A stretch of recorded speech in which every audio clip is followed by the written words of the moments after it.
নমস্কার বন্ধুরা, আজ আমরা আলোচনা করব আচার্য চাণক্যের একটা অত্যন্ত গুরুত্বপূর্ণ শ্লোক নিয়ে, যা আমাদের জীবনের 3টি গুরুত্বপূর্ণ বিষয় সম্পর্কে শিক্ষা দেয়: সঠিক মানুষের সাথে সম্পর্ক, চাকরি ও ব্যবসার গুরুত্ব এবং একজন গুণবতী নারীর মূল্য।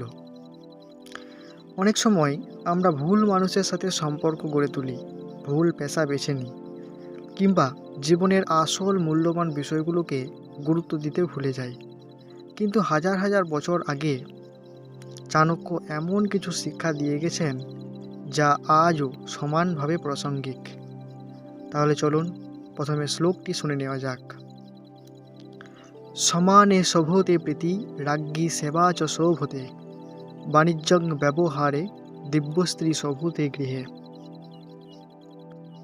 চাণক্য এখানে বলেছেন, সমমর্যাদা সম্পন্ন ব্যক্তিদের মধ্যেই প্রকৃত বন্ধুত্ব ও সম্পর্ক সুন্দর হয়।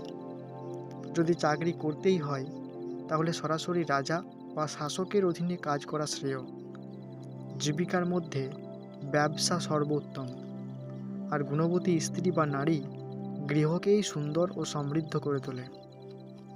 এই ছোট্ট শ্লোকের মধ্যে জীবনের বহু বড় শিক্ষা লুকিয়ে রয়েছে। এবার একে একে প্রতিটি বিষয় নিয়ে আলোচনা করা যাক। চাণক্য বলেছেন, সমমর্যাদার মানুষের মধ্যে সম্পর্ক সবচেয়ে দীর্ঘস্থায়ী হয়। এর মানে এই নয় যে সবাইকে ধনী বা গরিব দেখে বন্ধুত্ব করতে হবে, বরং মানসিকতা, মূল্যবোধ এবং চিন্তাধারার মিল থাকা জরুরি। ধরুন, একজন ব্যক্তি কঠোর পরিশ্রমী, সৎ এবং লক্ষ্যনিষ্ঠ, আরেকজন অলস, দায়িত্বজ্ঞানহীন এবং সময়ের মূল্য বোঝে না। এই দুই ব্যক্তির মধ্যে দীর্ঘদিন সুস্থ সম্পর্ক টিকে থাকা খুব কঠিন, কারণ সময়ের সাথে সাথে তাদের চিন্তাধারা ও জীবনযাত্রার পার্থক্য সংঘাত সৃষ্টি করবে। চাণক্য বলতে চেয়েছেন, যাদের জীবন দর্শন এবং মূল্যবোধ কাছাকাছি, তাদের মধ্যেই প্রকৃত বন্ধুত্ব ও সহযোগিতা গড়ে ওঠে। আজকের দিনে আমরা অনেক সময় শুধুমাত্র লাভের আশায় মানুষের সাথে সম্পর্ক গড়ি, কিন্তু যখন স্বার্থ শেষ হয়ে যায় তখন সম্পর্কও ভেঙে যায়। তাই সম্পর্ক গড়ার আগে মানুষের চরিত্র ও মূল্যবোধকে গুরুত্ব দিন। চাণক্য বলেছেন, যদি চাকরি করতেই হয় তাহলে সরাসরি রাজার অধীনে কাজ করাই উত্তম। প্রাচীন যুগে রাজা ছিলেন রাষ্ট্রের সর্বোচ্চ ক্ষমতাধর ব্যক্তি, তাই তার অধীনে কাজ করলে নিরাপত্তা, সম্মান এবং স্থায়িত্ব বেশি পাওয়া যেত। বর্তমান যুগে এই শিক্ষার অর্থ হল, সরকারি বা স্থিতিশীল প্রতিষ্ঠানে কাজ করলে চাকরির নিরাপত্তা তুলনামূলক বেশি থাকে। একজন কর্মচারীর জন্য সবচেয়ে গুরুত্বপূর্ণ বিষয়গুলোর মধ্যে একটি হলো স্থায়িত্ব। মাস শেষে নিশ্চিত আয়, বিভিন্ন সুযোগ সুবিধা এবং ভবিষ্যতের নিরাপত্তা একজন মানুষের জীবনকে অনেক সহজ করে দেয়। তবে এর অর্থ এই নয় যে বেসরকারি চাকরি খারাপ। চাণক্যের মূল বক্তব্য হলো, যেখানে নিরাপত্তা ও সম্মান বেশি, সেই কর্মক্ষেত্রকে গুরুত্ব দিতে হবে। চাণক্যের মতে ব্যবসা হলো সর্বোত্তম জীবিকা। কেন?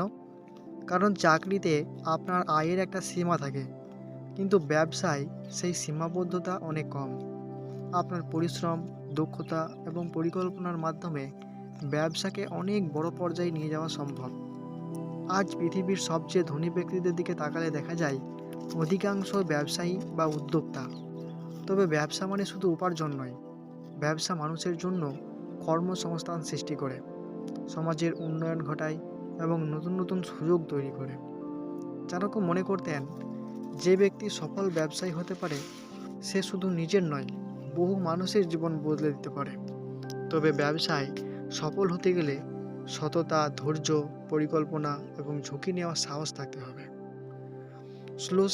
শ্লোকের শেষ অংশে চাণক্য বলেছেন, গুণবতী স্ত্রী বা নারী গৃহকে সুন্দর করে তোলে। এখানে বাহ্যিক সৌন্দর্যের কথা বলা হয়নি, বরং জ্ঞান, ধৈর্য, মমতা, দায়িত্ববোধ এবং পরিবারের প্রতি আন্তরিকতার কথা বলা হয়েছে। একটি পরিবারে সুখ শান্তি অনেকাংশে নির্ভর করে পরিবারের সদস্যদের চরিত্র ও আচরণের ওপর। একজন জ্ঞানী ও গুণবতী নারী পরিবারকে সঠিক পথে পরিচালিত করতে পারেন।